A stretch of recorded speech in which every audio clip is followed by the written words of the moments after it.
자, 다 알고 있는 내용을 복습해 보죠. 저항이 우리 저번 시간에 저항이 어떻게 결정되는지 배웠죠. 원통형 저항이 특정 물질로 돼 있을 때 그 물질의 컨덕티비티나 레지스티비티를 알고, 그리고 원통형 저항의 경우 단면적과 길이를 알면은 저항을 구할 수가 있죠. 어디까지나 물리적인 현상이고 실제로 우리가 쓰는 이 칠판이나 종이에선 이걸 저항이라고 표시하고 있죠. 자, 하나의 저항이 있을 때 이 저항값은 얼마죠? R이죠. R 값이죠. 동일 값의 저항이 두 개로 나란히 연결되어 있을 때 이걸 직렬 연결이라고 부르게 돼요. 그리고 영어로는 이제 시리즈 레지스턴스, 시리즈로 연결되어 있다라고 되어 있고, 이때 저항값은 얼마죠? ER이요, ER.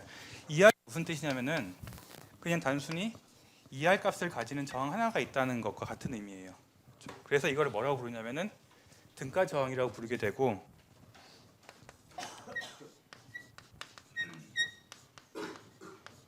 이퀴벌런트 레지스턴스라고 불러요. 등가. 그러니까 이거와 같은 값이 있다. 만약에 n개의 저항이 R 값을 가진 n개의 저항이 직렬 연결되어 있으면은 이 값은 얼마죠? nR이죠. 너무 쉽죠. 자, 처음에 저항이 나란히라고 표현을 했었는데, 나란히란 뜻은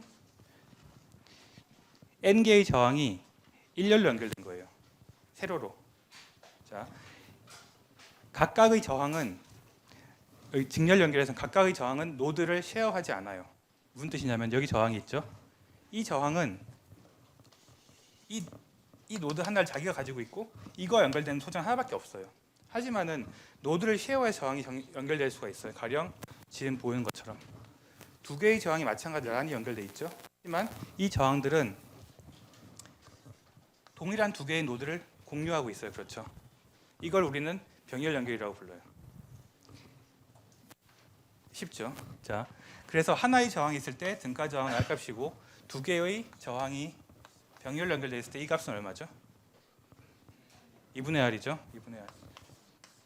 만약에 n개의 저항이 병렬 연결되어 있을 때는 이 값은,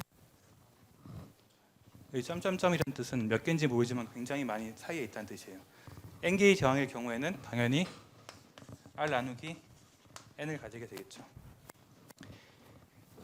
만일 이 저항값이 같지 않고 다를 경우에는 어떻게 표현되냐면 등가 저항값은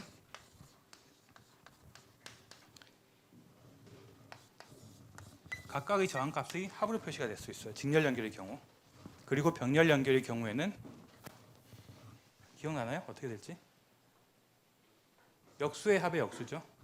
따라서 이퀴벌런트 레지스턴스의 역수는 각각 레지스턴스의 값의 역수의 합과 같다라고 표현할 수가 있어요. 자, 그럼 이제 이건 사실 우리가 다 아는 거예요.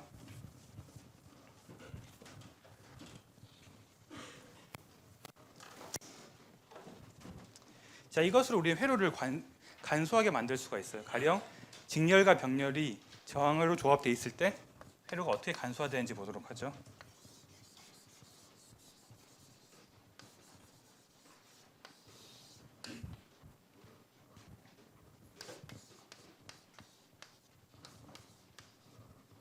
R1, R2, R3가 이렇게 조합이 되어 있다고 쳐보죠. 이거는 직렬 연결일까요? 병렬 연결일까요? 조합이죠. 조합되어 있는 거죠. 자, 그런데 우리가 이거의 등가 회로를 다음과 같이 구성해야 된다고 생각해 보죠. 이렇게 이퀴벌런트 레지스턴스 하나. 자, 문제가 이렇게 나왔어요. 문제는 이거예요. R 이퀴벌런트 레지스턴스가 얼마냐가 문제가 되는 거예요. 자, 이러면 어떻게 구할 수 있죠? 이 세 개의 저항의 조합들을 하나의 저항으로 만드는 거죠. 어떻게 조합하죠? 이게 표현하기 좀 애매하긴 한데 각각을 요소를 눈으로 이렇게 싹 봐서 줄일 수 있는 것도 먼저 줄여요. 이 경우에는 뭐부터 줄일 수 있죠? 병렬부터 먼저 줄일 수가 있죠. 혹자는 이렇게 얘기할 수가 있어요. 아니 그냥 R1과 R2 요거 직렬인 것 같으니 요거 두 개부터 조합하면 안 됩니까? 라고 할 수 있죠. 근데 할 수가 없어요. 왜 할 수가 없냐면은 직렬 연결을 줄이고 싶다라고 한다면은 이렇게 두 개가 일렬로 연결되는 대신에 이 노드는 다른 것과 쉐어하면 안 돼요. 가령 이렇게 돼 있다. 그럼 얘는 직렬이 아니게 되죠. 같은 말이 굉장히 어렵게 하는 편이긴 한데, 자, 그런 이유에서 R1과 R2는 지금 단순화시킬 수가 없어요. 왜 안 되냐? R1과 R2는 직렬이 아니기 때문에. 왜 직렬이 아니냐? 이 노드를 다른 소자가 쉐어하고 있죠. 공유하고 있으니까 안 되는 거예요. 그럼 다시 병렬을 볼까요? 병렬은 R2와 R3는 병렬이 맞죠. 왜냐하면 동일한 노드 두 개를 쉐어하고 있고 다른 연결이 없으니까. 그럼 이걸 어떻게 조합할 수 있죠?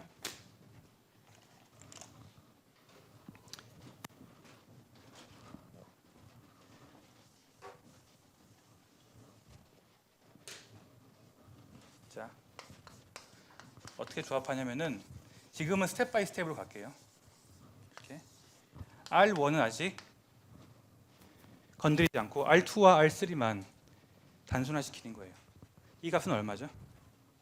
뭐 있죠? 뭐 간단하게 얘기하면 뭐가 있는데 우린 이걸 기호로 어떻게 표시할 거냐면은 R2 병렬 R3 이렇게 표시할 거예요. 이거는 단순히 간소하게 보이기 위해서 하는 거고 실제 답은 이렇게 적으면 안 되겠죠. 자, 그 다음에 이거를 간소화시키면 어떻게 되겠죠? 이제 하나의 등가 저항만 남게 되고 이 값은 어떻게 표현되냐면은 R1 플러스 R3 이렇게 표현돼요. 자, 이게 답이냐? 그럼 답은 사실 이게 아니에요. 답을 적을 때는 어떻게 적어야 되냐면은 R1 플러스 1 나누기 R2 플러스 3 이렇게 적어야 되고 이게 끝나면 안 되겠죠. 분수가 복잡하죠. 그러니까 R1 플러스 어떻게 되죠? 이 다음에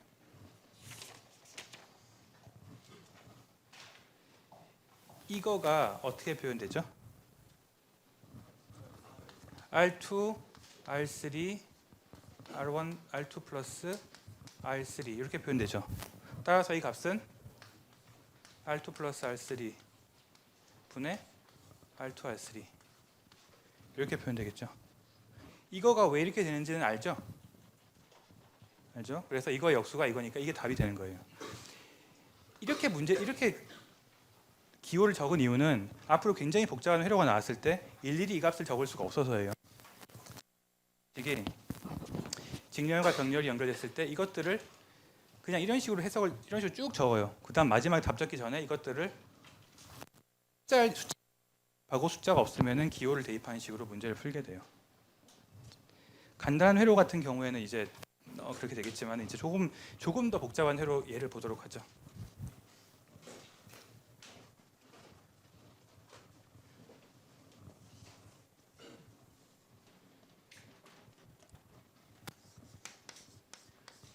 여러분 책에 있는 예제 2-46이에요.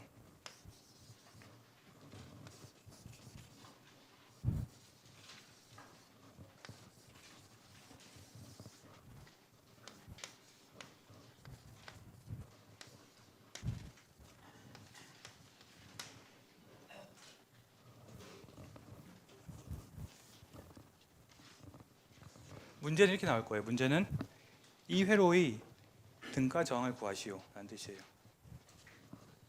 자, 선이 끝나고 여기 동그라미 그렸다는 여기 동그라미가 있다는 말은 이게 선이 끝단이라는 얘기죠. 따라서 이것의 등가 저항을 구하라는 말은 무슨 뜻이냐면은 이거의 등가 회로인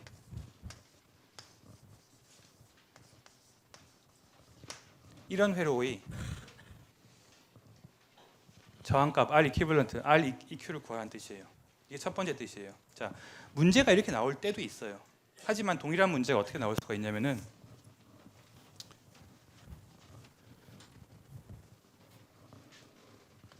이거 단어의 설명인데 자 이렇게 표현했다고 쳐보죠. 문제가 이렇게 나왔어요. 예를 들어서 그런 다음에 뭐라고 물을 수가 있냐면은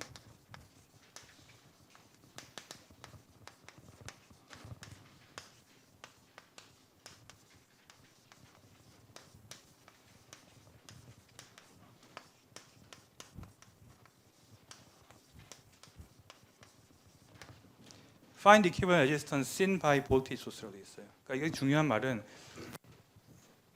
이 말은 없어지지만 seen by voltage source 무슨 말이죠? 볼티지 소스에 의해서 보여지는 저항값을 구하라는 뜻이죠. 이게 무슨 말이죠? 보여진다는 말이.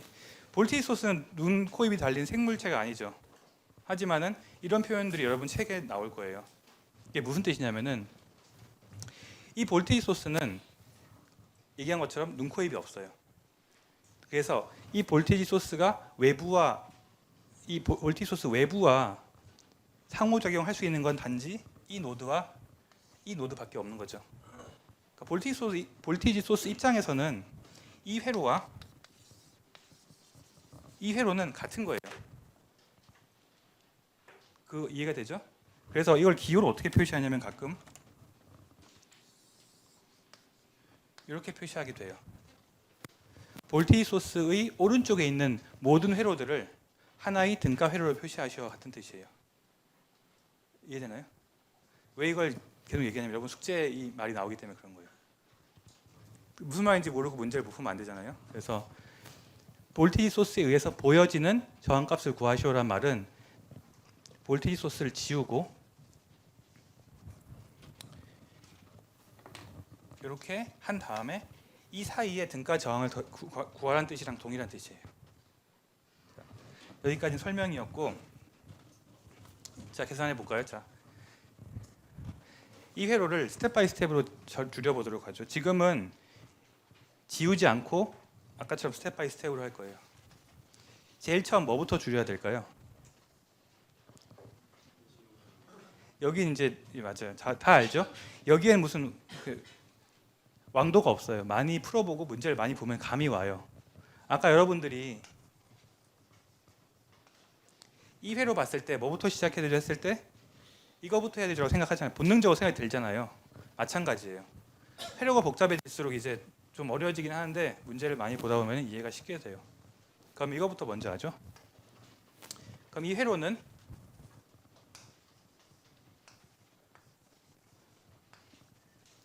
이렇게 되겠죠. 24, 4, 15. 이 값은 얼마죠? 8이죠. 8. 6 더하기니까 8이죠. 다음 스텝은 뭘부터 줄여야 될까요? 8과 24부터 먼저 줄여야 되겠죠.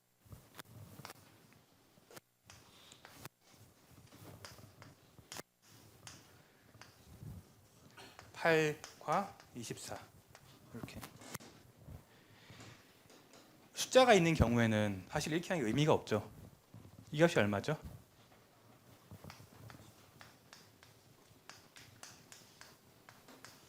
이렇게 되죠.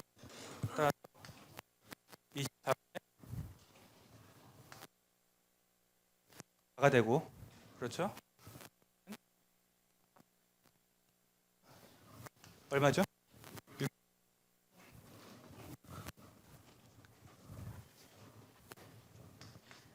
6이에요. 자, 그 다음 스텝은 뭘 줄여야 되죠? 4와 6을 해야 되죠? 이게 직렬 연결이죠. 이게 꺾여 있다고 해서 직렬 연결이 아니에요. 일자라고 하면은 굳이 이렇게 일렬로 연결된 게 아니라고 하더라도 이것도 직렬 연결이에요. 이걸 굽히면 되니까. 그렇죠? 따라서 이거의 등가 회로는 15와 4와 6의 병렬이 되는 거예요. 그죠?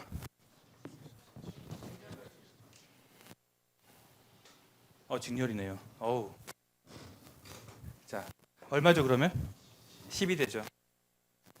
자, 15와 10 병렬일까요? 병렬이죠. 이거는 15의 병렬이고 얼마죠? 6? 여러분들을 믿겠어요. 자, 6이 돼요. 6. 그래서 이런 복잡한 과정을 거쳤지만 결과적으로 이 회로는 사실은 회로가 아니고 이건 이제 레지스티브 네트워크, 저항으로만 연결된 네트워크예요. 자, 그래서 이거는 6옴이 되는 거예요. 답은 6옴이에요. 어렵지 않죠? 한 문제만 더 풀어보죠.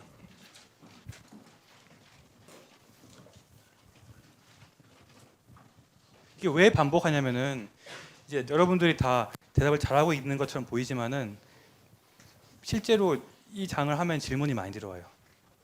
왜 병렬부터 시작하나요? 라든지. 그래서 모른다고 해서 전혀 부끄러울 게 아니니까 모르면 지금에서라도 문제를 물어봐야 돼요. 항상. 자,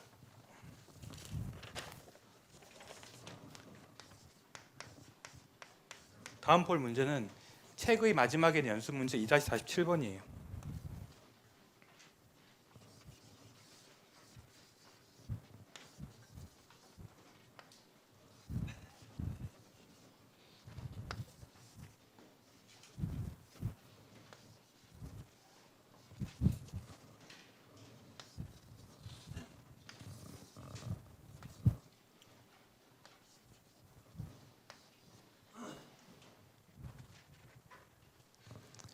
자, 이 문제에서는 문제가 뭐라고 나와 있냐면은 A와 B 터미널 사이의 등가정을 구하라는 뜻이에요. 같은 말이죠. 그냥 이거 다 주의란 얘기죠. 여기다가 뭐 R1, R2, R3 이렇게 적으면 더 문제가 복잡해지겠지만 친절하게 책은 뭐라고 나와 있냐면 숫자가 있어요. 3, 6, 12, 4, 4, 2, 2, 4 이렇게 돼 있어요. 자, 굉장히 시작할 부분이 많죠. 자, 시작할까요? 선착수 2와 2가 직렬이죠. 지금부터는 다시 그리기 힘드니까 지우면서 갈 거예요. 자, 2와 2를 줄여서 이렇게 놓으면 그 값이 얼마죠? 4가 되죠. 자, 4가 됐어요. 자, 그다음 뭐 할까요?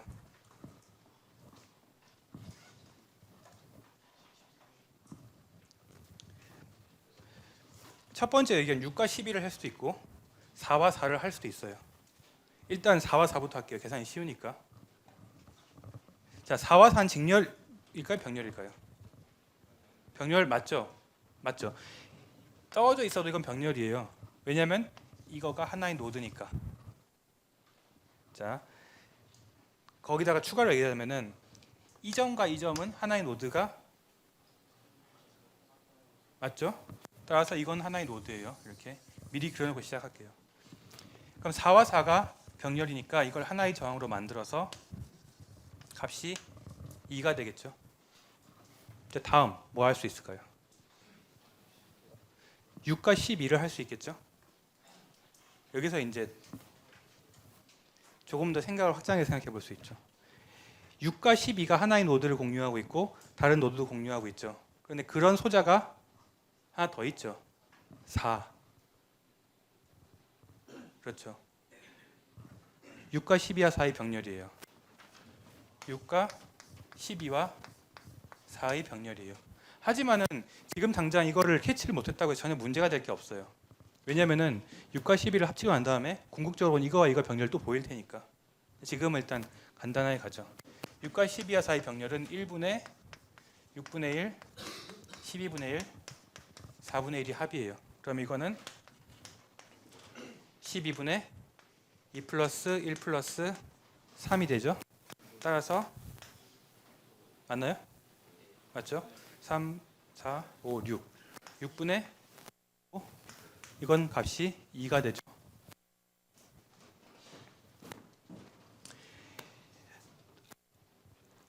자, 문제는 여기서 이걸 어떻게 지우냐예요. 2옴인데 어떻게 뭔가 어렵죠? 물론 쉽게 할 수 있는 사람도 있겠지만 안 그런 사람도 있어요. 그래서 이걸 지우기 전에 4를 한번 살짝 옮겨 볼게요. 4는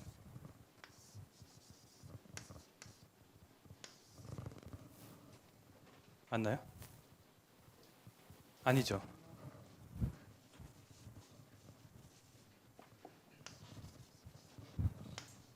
이렇게 돼 있으니까 4를 이렇게 돌리면은 4가 이렇게 되죠. 그러면 이제 다시 4와 6과 12를 하나로 묶을 수 있겠죠? 다 묶어서 이렇게 놓고 이게 2옴이죠. 자, 그러면은 이제 뭐가 남았죠? 2와 2가 남았죠. 2와 2의 합은 4. 자, 그 다음 스텝이 뭘까요? 4와 4죠. 4와 4를 줄이면 2가 되죠. 그 다음에 남은 게 3과 2가 남죠. 3과 2를 줄이면 5가 돼요. 그래서 답은 5옴이에요.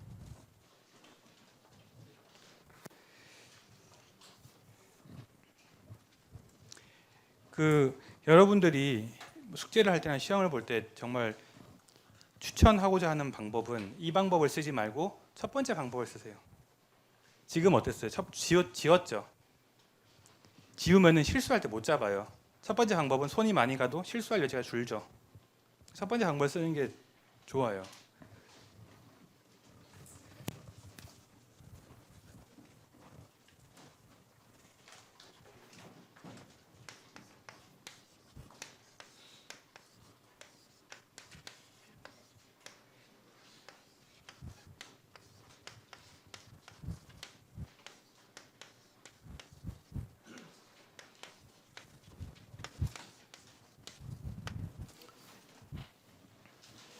오늘이 며칠이죠? 17일이요? 그러면 다시 3월 24일까지, 3월 24일 수업 시간까지 이게 숙제예요. 수업 시간 전까지예요. 수업 시간 다음까지가 아니고.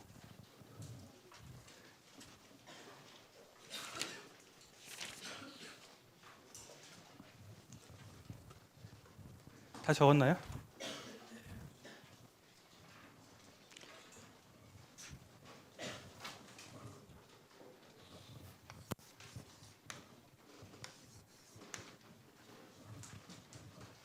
다 적었죠?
말로 하면 굉장히 빠른데 어쨌든 필기를 위해서. 자, 앞으로 사실은 오늘 이걸 먼저 해서 제가 진도가 늦었어요. 앞으로 두 주 동안, 이번 주와 다음 주 동안 우리는 챕터 3을 다룰 거예요. 챕터 3이 굉장히 중요해요. 그러니까 앞에 있는 것이지만은 이후에 쓸 여러 가지 회로 해석이 제일 중요한 거고, 챕터 3에서 다룰 내용 두 가지가 지금 적혀 있어요. 이게 다예요. 그리고 이번 주에는 섹션 3.1에서 3.5까지 다룰 거예요. 자, 그래서 이번 시간에 이번 주와 다음 주에 뭘 다룰 거냐면은 노드 볼티지 메소드랑 매시 커런트 메소드 두 가지를 배울 거예요. 지금은 뭔지 모르겠지만 어쨌든 이런 걸 배울 거라는 걸 알아두면 돼요.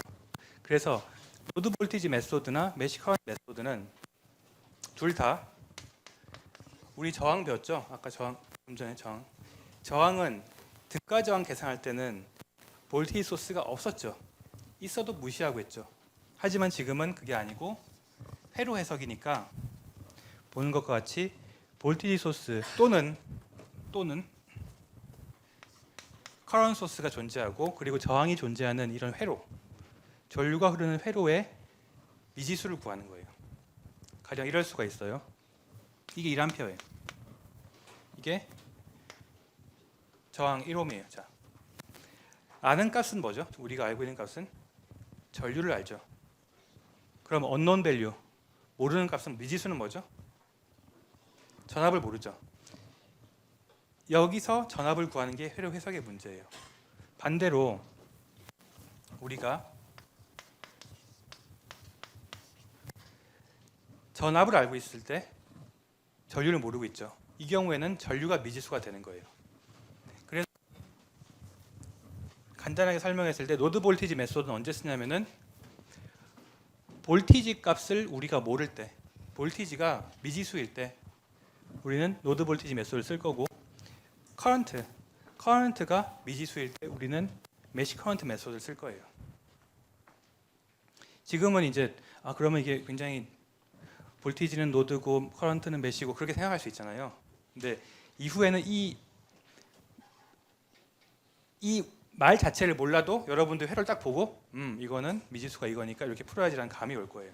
앞으로 2주 동안 그걸 배울 거고, 제일 첫 번째로 노드 볼티지 메소드부터 먼저 다루도록 하죠.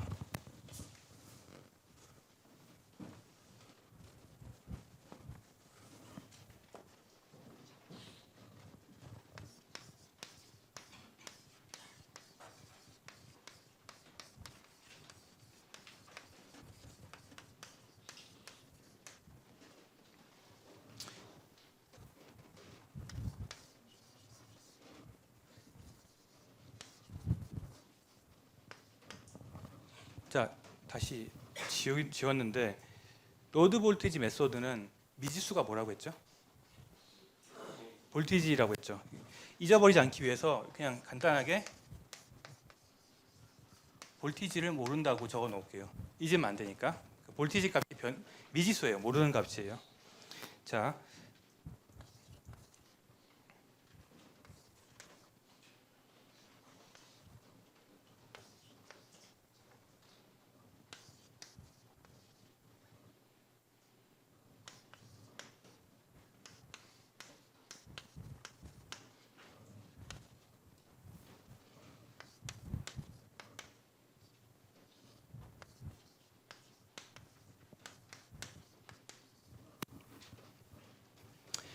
지금 이건 회로의 일부분이에요. 떼가지고 적은 거예요. 자, 여기에는 VA, VB, VC, D 네 개의 V 값이 있고 이 값은 미지수예요. 우리 모르는 값이에요. 따라서 현재 미지수가 몇 개죠? 미지수 4개 있죠. 우리가 알고 있는 값은 I1, I2, I3를 알고 있어요. 그리고 R1, R2, R3를 알고 있어요. 지금 이건 다 문자로 적혀 있어서 좀 이게 뭐가 미지수고 뭐가 주어진 값인지 모르겠지만은 이제 이후에 풀다 보면 알게 될 거예요. 자, 그러면은 여기서 나올 수 있는 수식이 여러 가지가 있어요. 뭐가 있죠? 오의 법칙? 오의 법칙도 있을 수 있고, 키르요프 법칙 잊고 있었죠. 키르요프 법칙에서 KVL과 KCL이 있는데 일단 지금은 노드 볼티지 메소드는 KCL을 쓸 거예요. 약간 헷갈려요. 자, 왜 볼티지 메소드인데 KCL을 쓰냐? 근데 일단 그렇게 써요. 자, 그래서 자, KCL을 쓰는 이유는 노드 볼티지 메소드는 볼티지를 모르는 거죠. 당연히 노드 볼티지 말 자체가 약간 리던던트한 말이에요. 노드 커런트란 말이 안 되죠. 그렇죠. 어쨌든 그래서 이 노드를 KCL이 뭐죠? 전류의 합이 0이다? 어디에서요? 노드에서. 그러니까 KCL을 쓰는 거예요. KCL은 노드에 대한 방법이에요. 방법론이에요. 그러니까 이거 쓰는 거고 굉장히 서론이 길었는데 KCL을 써서 노드 볼티지 메소드를 어떻게 적용하는지를 보죠. 여기에 들어간 KCL 어떻게 적용할 수 있죠?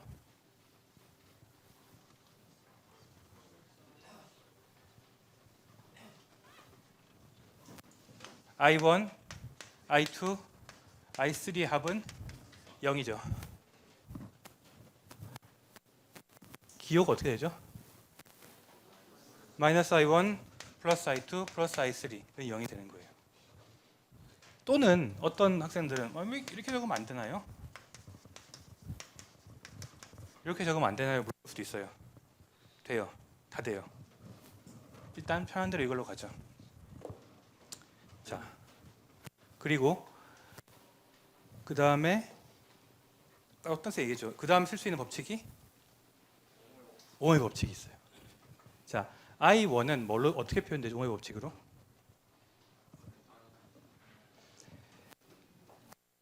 값이 있고 전압값이 있죠. I는 R분의 V죠. 자, 그래서 일단 마이너스는 놔두고 여기 분모 R1이 분모로 가죠. 그 다음에 분자는 뭐가 되죠? VA-VB죠. VA-VB. VA-VB. I2는 R3분의 VB 마이너스 VC로 가죠. 그리고 I3는 R2분의 VB 마이너스 VD로 가죠. 이거의 합이 0이 되는 거예요.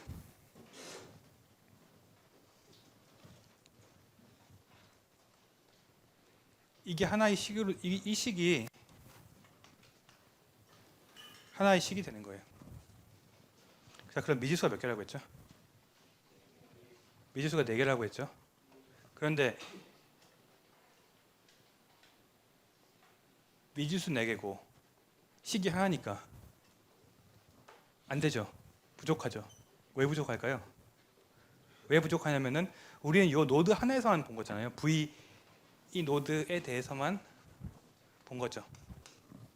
그러니까 여러분들이 노드 하나를 보면은 노드 하나에서 방정식이 하나 나오는 거예요. 이 식은 저 특정 노드에 대한 거예요. 따라서 이게 전체 회로고 전체 회로에서 노드가 3개 있다.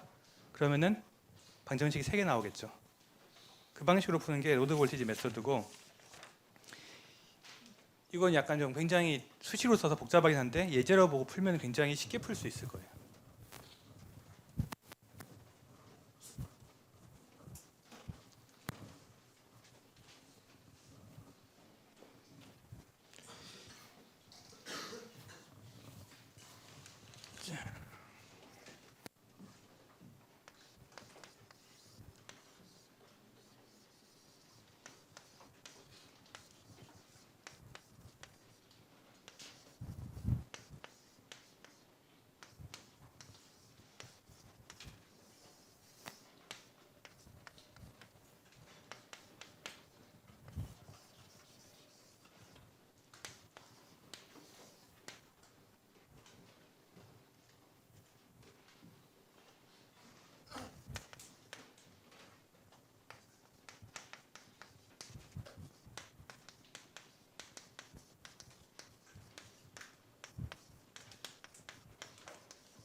자, 다음과 같은 식이 있다고 보죠. 다음과 같은 회로가 있어요. 자, 본 회로는 여러분 책에 있는 예제 문제예요.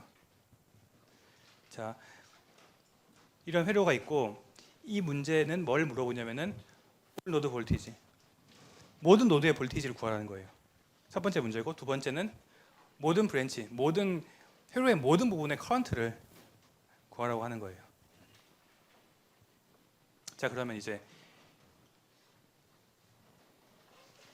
일단 여기서 여러분들이 지금은 노드 볼티지 메소드 집중하고 있으니까 하지만은 이 회로에 대해 노드 볼티지 메소드를 쓸 수도 있고 메시 커런트 메소드를 쓸 수도 있어요. 하지만 지금은 노드 볼티지 메소드를 써서 이 문제를 풀어보도록 하죠. 노드 볼티지 메소드의 첫 번째 스텝은 노드가 몇 개인지 판별하는 거예요. 이 회로는 노드가 몇 개 있죠? 하나,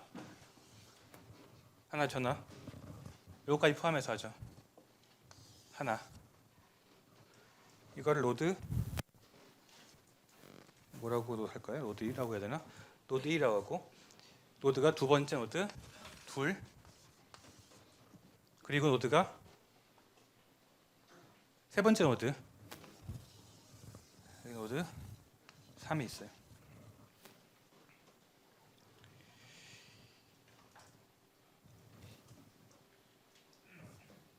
자, 그럼 이걸로 유추하건대 노드 볼티지 매수를 쓰면은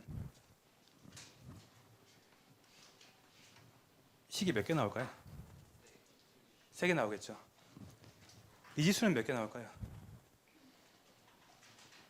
미지수도 3개 나오겠죠. 미지수가 노드 볼티지 메소드의 미지수는 볼티지라고 했죠. 따라서 노드 볼티지 메소드 쓸 때 이거를 이제 V1으로 두고 이 노드를 V2로 두고 이 노드를 V3로 나올 거예요. 이걸 진행하기 전에 한 가지 미리 이제 새로운 게 나오는데 요 기호 보이죠? 여기 기호. 뭘까요? 그라운드예요. 접지예요, 접지. 이게 있으면 뭐라고 했어요? 다른 거 있나요? 그라운드예요. 이게 있으면 이거는 강제적으로 이 회로에 이 노드는 전압을 0V로 만들어줘요. 따라서 우리는 V3를 알고 있어요. V3는 0V가 돼요. 따라서 미지수는 몇 개가 있죠, 이제? 미지수 2개, 식 2개죠. 그걸 풀어보도록 하죠.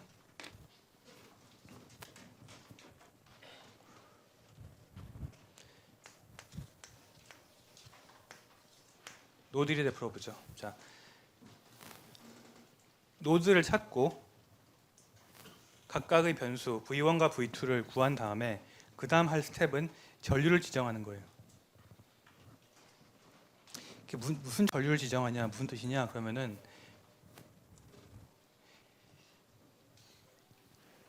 굉장히 많은 브랜치가 있죠. 따라서 우리는 각각의 브랜치 흐르는 전류를 다 지정해야 되는 거예요.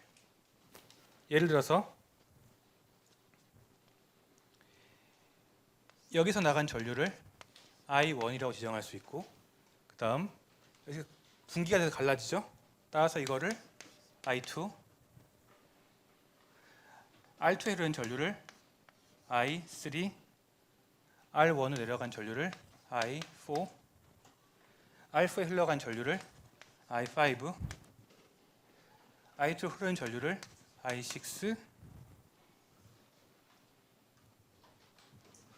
또 있나요? 이제 없죠? 없죠? 자, 그럼 스텝을 밟아보죠. 첫 번째 우리 노드 2개만 풀면 돼요. 첫 번째 노드를 봤을 때 첫 번째 노드의 다음 스텝은 노드가 있으면은 KCL을 해야 돼요. KCL을 해보죠. 어떻게 되죠? 노드 1에 대해서. 자, 맞아요. 마이너스 I1 맞는데 노드 1은 몇 개의 커런트가 들어가거나 나갈까요? 4개예요. 자, 자세히 보죠. I1, I2, I3, I4. 노드가 커요. 이만해요. 그렇죠. 자, 그럼 이걸 기반으로 적어보죠. 노드 1에 대한 KCL은 마이너스 I1 들어가니까 마이너스 I1 플러스 I2 플러스 I3 플러스 I4가 돼요. 이거의 합은 0이 되는 거예요. 자, 그 다음 스텝. 그 다음 스텝은 각각의 I에 대해서 옹의 법칙을 적용해서 저항값을 집어넣는 거예요. 자, 마이너스니까 마이너스 넣고 I1은 어떻게 표현될까요?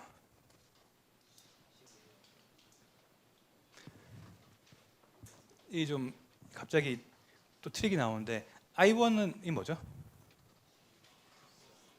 I1은 옹의 법칙이 아니고 사실은 I1 밑에 뭐가 있어요 지금? 대문자 I1이 있죠. 커런트 소스가 있죠. 이거는 고정되는 거예요. 따라서 마이너스 대문자 I1. I2부터 해보죠. I2는 뭐죠? I2는 R3에 들어가는 거죠. 여기. 따라서 이 값은 R3분의 V1 마이너스 V2죠. 왜 V1 마이너스 V2냐면은 I2가 양수이려면은 V1이 V2가 높아야 되죠. 그렇게 생각하면 편해요. 그렇죠? 그래서 V1 마이너스 V2가 되고 플러스 I3는 뭐죠?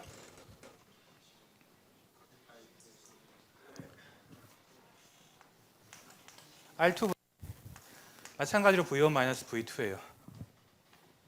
이해가 되나요? 묶여 있죠? 그 다음에 I4는 R1분의 V1 마이너스 V3이 아니고 0이죠. 0이 되는 됐죠? 자,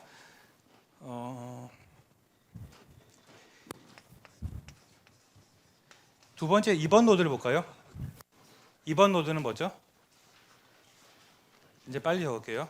2번 노드는 KCL 적용하면은 마이너스 I2 플러스 마이너스 I3 들어오니까 나가는 게 I5 I6 0이 되죠. 각각 적용했을 때 I2는 뭐죠? 마이너스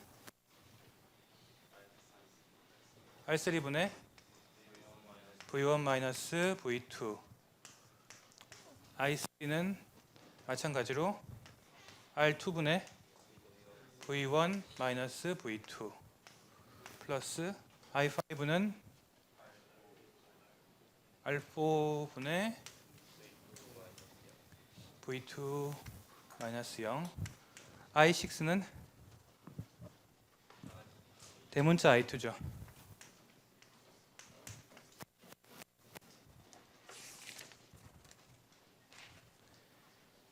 자, 이런 걸 적다가 갑자기 이렇게 목적을 잃으면 안 돼요. 우리 목적은 뭐죠? V1과 V2를 구하는 게 목적이에요. 식을 적은 다음에 그냥 손을 놓으면 안 돼요. 자, 이거의 목적은 V1과 V2를 구하는 거예요. 미지수 두 개,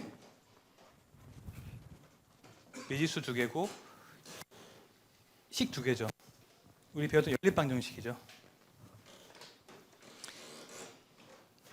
여러분 편의를 위해서 여기 있는 것들 값들을 다 집어넣으면 어떻게 되냐면은 1.6 V1 마이너스 0.6 V2는 10이 되고 0.6 플러스 1.1 V2는 마이너스 50이 돼요.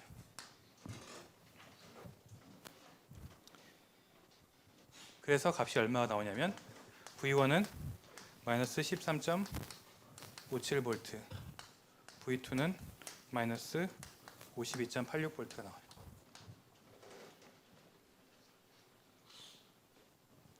자, 문제 끝났나요?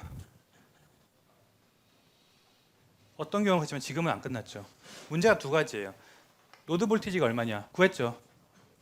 V1, V2, V3, V3는 0V니까 구했고 그 다음 나온 게 브랜치 커런트예요. 브랜치 커런트 무슨 뜻이냐면은 I1, I2, I3에서 I6까지 값을 전부 다 구하라는 얘기예요. 구할 수 있나요? 구할 수 있죠. I1은 마이너스 I1, I2는 요거, I3는 요거. 이제는 V1, V2가 미지수가 아니죠. 나왔으니까. 따라서 이 값을 다 구할 수가 있게 돼요.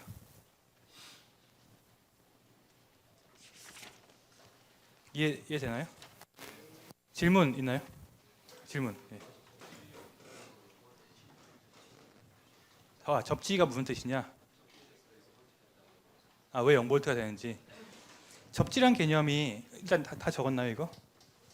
다 안 적었나요? 자,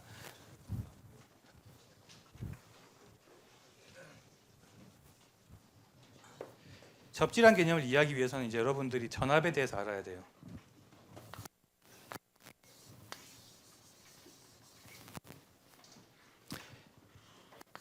(1.5V) 배터리를 연결하고 어디 1옴의 저항에 연결했다고 쳐보죠. 그런 다음에 질문이 있어요. 질문. 여기 노드 A, 노드 B라고 했다고 쳐보죠. 다시 노드 A만 있다고 쳐. 자, 노드 A가 있어요. 노드 A의 값은 얼마죠? 노드 A의 볼티지 값은 얼마죠? 1.5V라고 할 수 있죠. 아니에요. 정답은 모른다예요. 전압은 항상 상대적인 값이에요. 전압이라는 거는 높이랑 똑같아요. 높이. 자, 이거의 높이가 얼마죠? 모르죠. 왜 모르죠? 기준값을 모르니까. 항상 우리는 이거의 높이가 얼마냐고 물으면 안 되고 이 손의 높이는 지면으로부터 얼마인가라고 할 수 있죠. 뭐 다른 문제. 이 손의 높이가 지구 중심으로부터 얼마인가 일 수도 있고 이 손의 높이가 지면으로부터 얼마인가 물을 수 있는 거잖아요. 전압도 같은 거예요. 전압도 항상 레퍼런스 값이 있어야 되고 따라서 이 V의 값은 얼마인지 몰라요. 항상 물어볼 때 어떻게 물어보냐면은 VA의 값은 VB의 값보다 얼마나 높을까가 정확한 물음이에요. 그럼 답은 1.5V죠. 그 전압은 항상 상대적인 값이에요. 그런 이유에서 여러분들이 문제를 풀 때 항상 문제가 나올 때 항상 이렇게 플러스 마이너스 붙인 다음에 이 값은 얼마인지 묻죠. 그 뜻이 뭐냐면 이거의 상대적인 값이 얼마냐를 묻는 거예요. 하지만은 실생활은 그렇지가 않죠. 실생활은 그렇지가 않아요. 이게 항상 우리가 상대적으로 몇 볼트인지 묻지 않잖아요. 그래서 그 절대 기준값을 정해주는 거예요. 어떻게 정해주냐면은 절대 0볼트. 우리가 온도가 절대 온도가 있듯이 절대 0볼트가 존재하는 거예요. 어딘가에? 어디에? 지구에. 지구는 절대 0볼트예요. 뭐 대략. 실제적으로는 지구를 절대 0볼트로 안 쓰지 않고 큰 건물의 하수도관이나 상수도관을 0볼트로 쳐요 보통. 그래서 이 뜻이 뭐냐면은 자, 다시 좀 크게 보이죠? 이렇게. 이 뜻이 뭐냐면은 지면이란 뜻이에요. 이 지면은 우리는 언제나 0볼트로 가정하는 거예요. 물론 이게 0볼트가 아닌 경우는 이후에 다루겠지만은 이걸 0볼트로 가정해서 여기에 연결하면 이거의 절대적인 전압은 0볼트가 되는 거예요. 그럼 이제 문제가 틀려지죠. 노드 A의 볼티지는 VA가 얼마이냐? VA는 1.5V가 되는 거예요. 그래서 여러분들 책을 자세히 보면은 볼티지 소스가 들어간 회로 같은 경우에는 이런 그라운드 표시가 항상 있어요. 만약에 이런 볼티지 값이 이 그라운드가 붙어 있지 않는다. 이렇게 됐죠. 그럼 문제가 항상 뭐라고 나올 거냐면은 노드 A의 볼티지인 VA는 노드 B에 대해서 전압이 뭐냐라고 물을 거예요. 이해되나요? 어렵죠? 어려우니까 간단하게 생각해서 이렇게 묶여 있으면 얘는 무조건 0볼트라고 생각하면 돼요.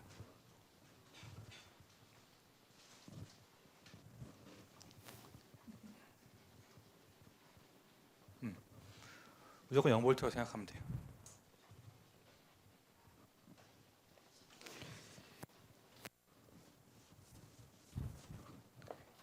이해가 되나요?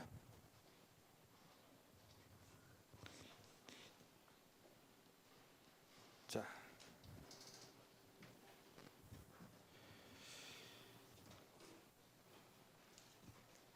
시간이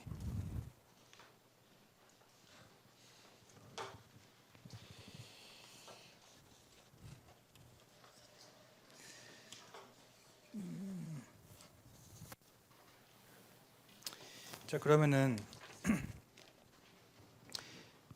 좀 전에 예제에는 커런트 소스만 있었죠. 지금 커런트 소스와 볼티지 소스가 같이 있는 경우를 보도록 하죠.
자, 이런 회로가 있을 때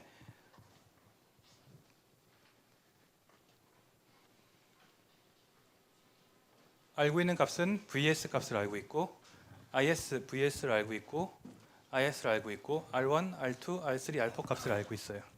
알고 있는 값이에요. 우리가 모르는 값은 뭐죠?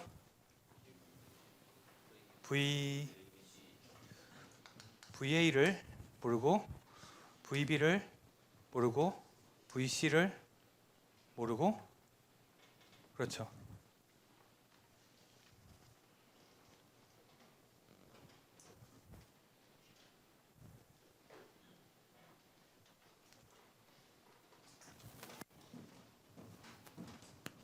그런가요?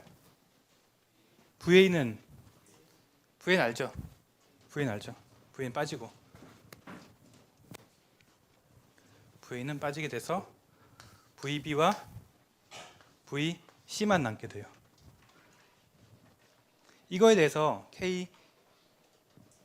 KCL을 노드 볼티지 메소드를 해보도록 하죠.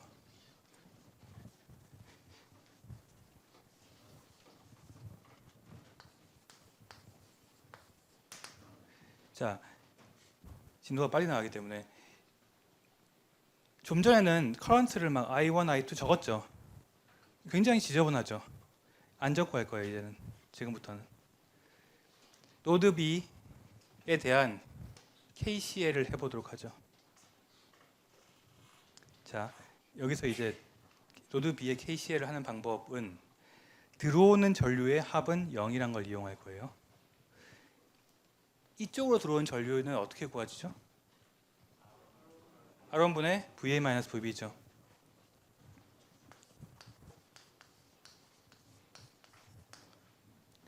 이쪽으로 들어온 전류는 어떻게 되죠? R2분의 제로 마이너스 VB가 되고 플러스 이렇게 들어온 전류는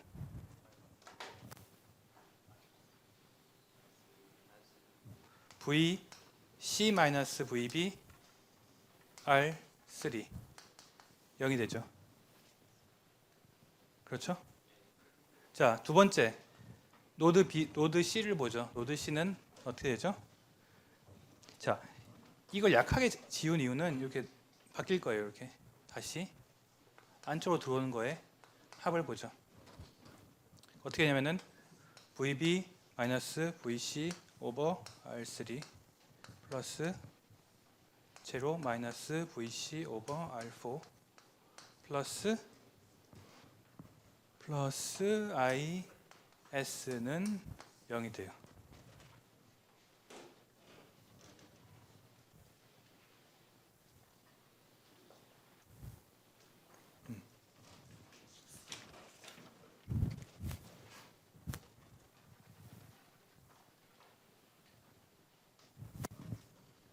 이렇게 문제를 풀 수 있겠죠? 그러면 끝난 거죠.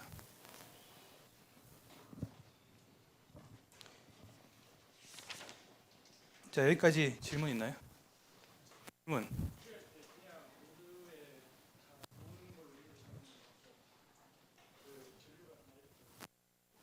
그렇죠. 다 들어온 전류의 합을 0으로 잡았죠. 나간 전류의 합을 0으로 잡아도 돼요. 사실은 나간 전류의 합을 0으로 잡는 게 편해요. 왜 편하냐면은 자, 노드 B는 사실은 VB를 위해서 푸는 식이에요. 그런데 이걸 풀면 어떻게 되죠? 타 VB는 마이너스가 붙죠. 노드 C 볼까요? 노드 C는 VC에 대한 얘기인데 타 VC 앞에 마이너스가 붙죠. 그러니까 사실은 나가는 걸로 하면 조금 편해요. 사람마다 이제 선호도가 있는데 나가는 거의 합을 0을 잡으면 어떻게 했어요? VB-VA, VB- 제로, VB-VC 나누기 R3는 0 이렇게 되겠죠. 그래서 이제 여러분들이 딱 보면 알겠지만은 그렇게 하면은 항상 같은 노드를 볼 때 이 경우 노드 B를 보죠. 노드 B를 볼 때 VB 앞엔 다 마이너스가 붙죠. 또는 VB 앞에 다 플러스가 붙어야 돼요. 이게 하나는 VB 앞에 마이너스가 붙고 하나는 VB 앞에 플러스가 붙고 마이너스 잘못된 식이에요. 이렇게 나오면은 아니에요. 다시 봐야 돼요. 노드 C 보면 노드 C는 다 VC에 앞에 마이너스가 붙죠. 들어온 전류의 합을 0으로 하든 나간 전류의 합을 0으로 하든 관계가 없어요. 그리고 또 재밌는 거는, 재미가 없을 수도 있겠지만, 자, 재밌는 거는 이거를 행렬로 풀 수가 있어요. 여러분 행렬 배웠나요? 서영대에서 배웠나요? 서영대에서 안 배웠나요? 이거 안 배웠어요?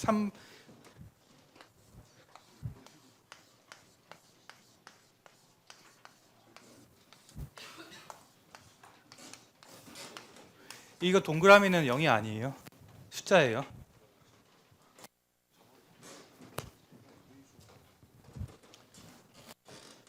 x, y, z가 있을 때 x, y, z는 얼마냐? 이거 안 배웠나요 아직? 2학년 안 배웠나요? 3학년 때는 배우고요. 자, 이거를 이 식을 행렬로 바꾸는 방법은 여러분들 고등학교 때 이미 배웠어요. 아직 여러분들이 인지하지 못하겠지만 어떻게 되냐면 고등학교 식으로 풀어보죠. 고등학교가 행렬로 풀어보죠. 이걸 행렬로 풀면은 어떻게 되냐면 첫 번째 식은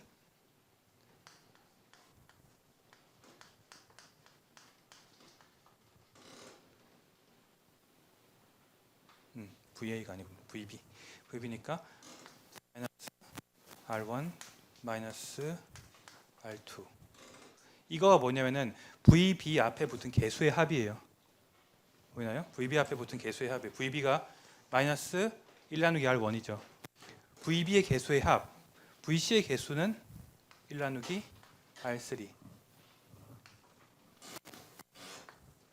VB는 마이너스 VA 오버 R1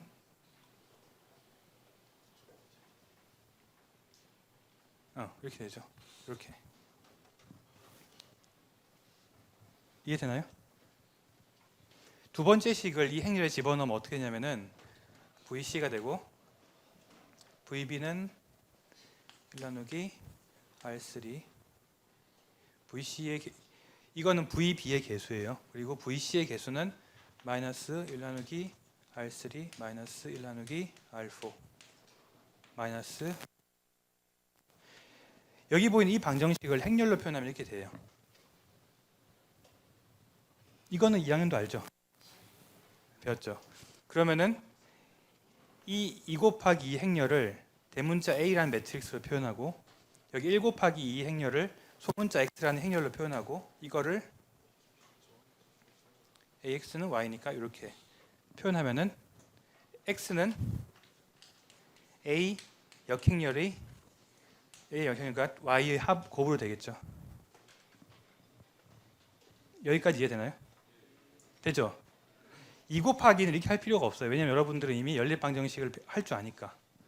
왜 이걸 굳이 언급하냐면 미지수가 3개면 어떻게 되죠? 그러면 3개면 여러분들 공학 수학 시간에 크레머스 룰 그거 배웠죠? 4바 이상은 어떻게 되죠? 미지수가 4개예요.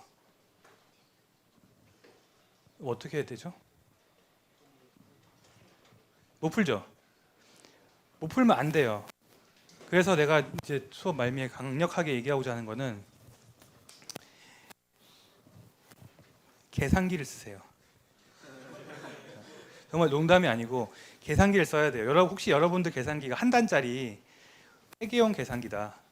회계하는 친구도 있죠. 버튼 크고 누르는. 더 이상 그런 거 쓰면 안 돼요. 물론 내가 뭔가를 사라고 강권한 건 아니지만은 큰 스크린에 행렬 값을 집어넣고 역행렬을 구해서 이걸 곱하면 답이 나오는 소위 얘기하는 공학용 계산기 있죠. 그거를 구해서 사용법을 익히는 게 좋을 거예요. 왜냐하면 그거가 있고 없고가 여러분들 시험 칠 때의 속도에 굉장한 큰 영향을 끼쳐요. 그 첫 번째 이유, 두 번째 이유는 기본적으로 쓸 줄 알아야 돼요. 상식이에요. 그냥 핸드폰을 계산기로 쓴다거나 컴퓨터를 계산기로 쓰는 건 안 되지만은 공학용 계산기는 돼요. 그리고 팁을 얘기하자면 공학용 계산기에 솔버 있죠. 솔버 쓰세요. 솔버 쓰면 되잖아요. 솔버가 뭔지 모르나요? 솔버가 뭐냐면은